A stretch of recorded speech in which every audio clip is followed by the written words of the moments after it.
থাম আগে ভোট তো হয়ে এলো তারপর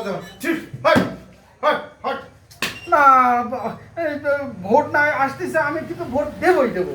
আমার খুব ইচ্ছা করতেছে না এবার এই ভোট যে কিভাবে দিতে মনে মনে কেমন ফিল করতেছি। কারে ভোট দিবি ভাবিছিস? ওই কেন ওই যে আছে না ওই যে কান কাটা রমজান। এটা একটা গরু যা, এটা কি হাল চাষ করা আছে, এটা দিয়ে যাবে। আরে বাবা আপনি বুঝতে পারতেছো না, তুমি বুঝতে পারতেছো না। ওই ঘটনা হয়েছে সে আমার 500 টাকা দিয়েছে, তার দিয়ে কি হবে? তার একটা জিন্সের ব্যান্ড হবে না একজনা কেটস ফিরি ফিরি দিছে না। হয় বেটা, ফিরি ফিরি আমি তোরে খাওয়াই না? আমার কি ভোট চাই? আমি চাই, আমি কি তোর কাছে দিয়ে চালাই না? হট, তুই যা, ভোট কারে দিবি নিয়ত ঠিক করিয়া। Hot hot. এটা বুঝলাম না, আবার ফিরে ফিরে টাকা দিচ্ছে, এই তাহলে আমি তার ভোট দিতে আমার সমস্যা কোথায়? আরে বেটা, তোরে 500 টাকা দিয়ে 5 বছরের গোলাম বানাচ্ছে, তা কি বুঝতেছিস? বিষয়টা বুঝলাম না তো। ও তো বুঝতে পারবা না, বাপের আগে আটো না। একটু খুলে বলেন তো, আমি বুঝতেছি না তো। তোমারে 5টা, তুমি একটা নতুন ভোটার হইছো। হ্যাঁ এই ভোটের কি গুণাগুণ তা কি তুমি মরিছো এই জায়গায়? তোমার বাপ মরিছে এই 17 বছর, আর তুমি মারবা সামনের 36 বছর। বিষয়টা একটু খোলাখুলি বললে ভালো হতো না? একটু লাখলি হলো তোমার ওই 500 টাকা দিয়ে ভোটটা নেছে।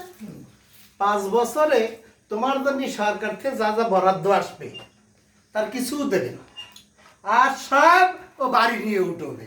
তাহলে তোমার জন্য বছরে শিক্ষার ঘর বাবদ আছে 5,000, ওই তোমার পিকনিক বাবদ আছে 10,000, এই তারপরে বই পুস্তক বাবদ আছে আরো 10,000। এ সব টাকা তো সে খাইয়ে ফেলাই দেবে। তখন তুমি কি করো? আব্বা হাট হাট। আব্বা আব্বা আমি বলতেছি ঘটনা তাহলে এই। হ্যাঁ, একদম বিশাল একটা ভুল করতে গেছিলাম। মারাত্মক মারাত্মক ভুল। যা যাই টাকা ফেরত দিলে তো আবার কেস হয়ে যাবে।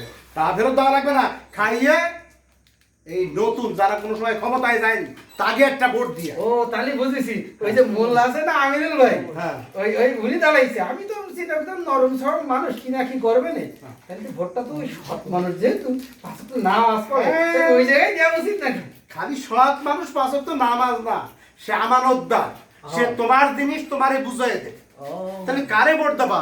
এই না, এতদিন এই গরুগুলারই বা তোরাই কিন্তু কাইনি এই আলে দিয়ে না দে। না আমি তো বুঝতেই পারি না, আমি তো তো ভোটার না এইবার, কিন্তু এগুলার আমি কারবো না। আচ্ছা ঠিক আছে, তাহলে আমি কিন্তু ঠিক মতোই ভোট দেবো। হ্যাঁ। যে আমানতদার, যে সৎ, যার কাছে টাকা রাখলে ঠিক মতন বন্টন হবে, হ্যাঁ। এই রাস্তাতে টাকা খাবে না, হ্যাঁ। তারই ভোট দিতে হবে। আরে ভোট দিতিয়া। আচ্ছা ঠিক আছে আব্বা, আমার একটু দোয়া করে দিও। দোয়া করে দিও। আল্লাহ তোরে বাঁচায় রাখো, দেশটারে দূষণ মুক্ত করে।